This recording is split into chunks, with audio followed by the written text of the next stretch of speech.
tous. Soyez les bienvenus sur Soul Food. Aujourd'hui, je voudrais lire avec vous dans Matthieu, chapitre 19, verset 29. Mais avant ça, je vous invite encore à faire pause et aller vous chercher un bon petit café ou une tisane, selon l'heure à laquelle vous regardez la vidéo. Et je vous invite vraiment à bien vous poser et à ouvrir vos Bibles avec moi. Donc, Matthieu, chapitre 19, verset 29. Je rappelle un peu le contexte, voilà que Jésus va parler sur les riches. Il y a un jeune homme riche qui va aller le voir et puis il va dire « Va, vends tous tes biens et suis-moi ».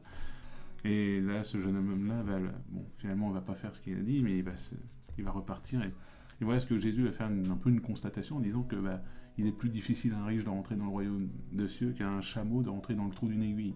Et là, il y a quelques disciples qui vont être un peu choqués par ces paroles en disant « Mais nous, on a tout quitté pour toi.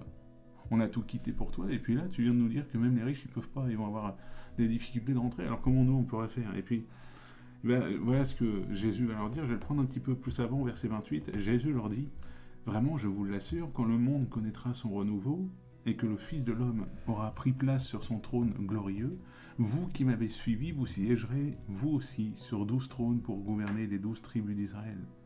Tous ceux qui auront quitté à cause de moi leur maison, leurs frères ou leurs sœurs, leur père ou leur mère, leurs enfants ou leurs terres, recevront 100 fois plus et auront une part à la vie éternelle. Mais beaucoup de ceux qui sont maintenant les premiers seront parmi les derniers, et beaucoup de ceux qui sont maintenant les derniers seront parmi les premiers. » Je m'arrête juste sur ce verset 29. Quand Jésus dit qu'il faudrait que tous ceux qui ont quitté pour lui les maisons, leurs frères, leurs sœurs, leurs pères, leurs mères, tout cela recevront 100 fois plus et ils auront une part dans la vie éternelle. Aujourd'hui, peut-être que quelqu'un qui regarde cette vidéo est appelé à tout quitter pour suivre Jésus. Tout quitter pour suivre Jésus dans une volonté qui lui est propre pour toi. Un plan qu'il a fait pour toi. C'est vrai que peut-être aujourd'hui tu as peur de faire ce pas, tu as peur de dire oui à Jésus, de dire maintenant j'accepte de rentrer dans ta volonté, j'accepte d'aller là où tu veux. Parce que tu sais très bien que ça va t'amener sur des chemins que tu ne veux pas fréquenter. Tu sais très bien que ça va t'amener sur des chemins qui tu ne voudrais pas forcément emprunter.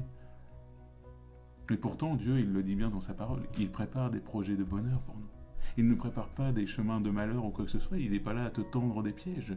Il n'est pas là à t'amener dans la tentation pour te faire tomber, pour t'amener en enfer, non. Le but de Dieu, c'est t'amener au paradis, c'est t'amener au royaume de Dieu. Alors si aujourd'hui tu es appelé à faire quelque chose, à faire un pas de foi, honnêtement c'est ça, c'est un pas de foi avec Dieu, mais aujourd'hui je t'encourage à le faire.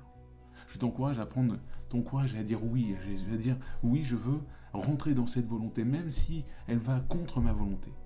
N'oublions pas qu'on est là pour faire la gloire de Dieu, pas pour faire notre propre volonté, mais à nous d'accepter, de nous soumettre à Dieu, de dire Seigneur, je veux rentrer dans ta volonté, faire ce que toi tu désires, pas ce que moi je désire, mais ce que ta volonté, parce que ta volonté elle est bonne pour moi, donc je veux rentrer dans cette volonté.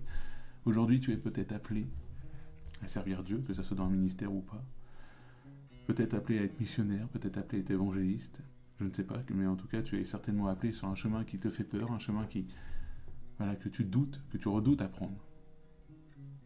Mais Dieu prend le temps de te le dire, de dire, si tu quittes tout pour moi, si tu sacrifies tout ça pour moi, tu recevras 100 fois plus et tu auras une part dans la vie éternelle.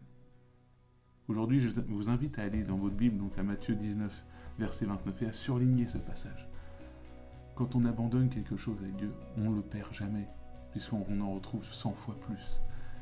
Donc aujourd'hui, si tu abandonnes ta voie aujourd'hui, si tu abandonnes ta volonté à celle de Dieu, tu rentreras dans quelque chose qui est bien plus grand pour toi, quelque chose de bien plus béni pour toi. Alors je t'encourage à faire ce pas de foi, à dire oui au Seigneur, à ne plus écouter cette peur qui est là, à dire non, tu ne pourras pas faire ça parce que tu vas perdre, tu vas peut-être pas réussir, il y a peut-être ça qui va arriver. N'écoute plus ces peurs, balaye ces peurs, remets tout entre les mains de Dieu, et tu verras que Dieu t'amènera dans des plans qui sont parfaits pour toi. J'espère que cette parole vous a béni, vous a fortifié. Soyez bénis, n'hésitez pas à liker, à vous abonner à ma chaîne et à me suivre aussi sur TikTok et Insta. N'hésitez pas à poser des questions ou à commenter si vous avez besoin. Que Dieu vous bénisse.